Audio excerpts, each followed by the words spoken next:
عربية ولا قدها. ماشي بقى. يلا يا راجل يا كايزر.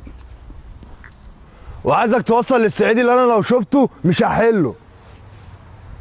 هنعمل ايه مع الصعيدي ده؟ صح، الصعيدي ده كده كده قال لك استناني بره، صح؟ حصل. جه وقته، يلا نروح له. يلا. وانت لو شفتك واقفه مع حد تاني مش هيحصل كويس، ماشي؟ غلط اللي انت بتعمله ده. يا ست انا بحب اعمل غلط، يلا اتكلي على الله. استنى يا عم غازي. لو سمحت، نعم.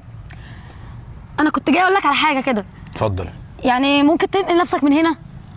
هنقول نفسي اروح فين يعني؟ يعني تمشي من هنا. ليه؟ عشان بصراحه مصطفى اللي انت اتخانقت معاه الصبح ده شراني، وكله بيعمل له الف حساب، وانا مش ضامنه هو يعمل ايه. في بداية الكلام تحترم عقلي، ما تخليش مصطفى يستخدم معايا اسلوب ترهيب لاني ما بخافش.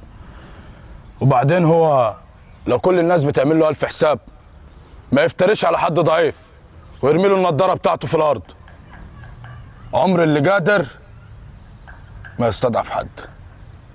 بعد اذنك. هو عجبك ولا ايه؟ ايه هو مين ده؟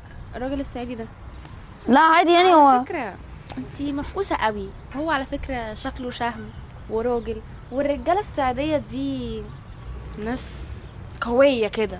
ايوه راجل جدع، يعني يدافع عن اي حد كده وعنده مجدعه ورجوله. وايه تاني؟ بس انتي حبيتيه يا دولة؟ لا احب مين؟ انا ما بحبش حد. بصي، نصيحة مني، هو أجمد من مصطفى بصراحة، فانتي اخلعي من مصطفى وروحي له، هساعدك. بعد الضربه دي بقى يا صاحبي هنبقى انا وانت فوق. حصل. ايه ده؟ ورد. ما انا عارف ان هو ورده، انا قلت لك ام كلثوم. وانت ايه اللي مضايقك؟ ايه اللي مضايقني يا بنتي؟ انت مرتبطه بصاحبي، ما تتكلم يا عم. لا انت فهمت غلط خالص، الورد ده انا جايبه لك من دولة. دولت كانت يا قاعده عم مع مش الصعيدي وكان جايبه لها. ايه؟ اول ما شافوني الاتنين جريوا، رحت جايبه الورد وجايبه لها. الواد ده زودها قوي، انا مش هسكت له، تعالى معايا. هكلمك بس برد على التليفون. في برم يقع الوقعه دي. مفاجأة صح؟ اكيد ما كنتش تقصد. لا كنت اقصد. في حاجة معاك؟ وعدك يا نزل ايدك يا